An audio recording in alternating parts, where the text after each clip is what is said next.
अब न्यूटन का लॉ पढ़ाने का एक तरीका यह है कि आपने कहा था body at rest will be at rest, the body in motion will be in motion until and unless external force is applied on it.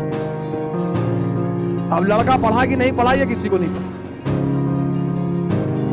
एक तरीका यह है कि आपने लड़के से पूछा कि बेटा तू नोएडा का रहने वाला? उसने कहा हाँ। बोले नोएडा की नगर पालिका में तुझे एक काम है, तू अपनी फाइल लेकर गया बाबू के पास। तूने अपनी फाइल बाबू के सामने रखी, लेकिन बाबू उस फाइल को देख नहीं रहा है और ऐसा एक हफ्ते बीत गया, तो कौन सा लॉ लगाओगे? उसने कहा सर न्यूटन का पहला लॉ लगाऊंगा। बोले कैसे? बोले आप ही तो कहते हो sir the body at rest will be at rest, the body in motion will be in motion. तो फाइल के साथ 2000 रुपए की नोट भी रखूंगा सर, एक्सटर्नल फोर्स भी तो लगाऊंगा सर।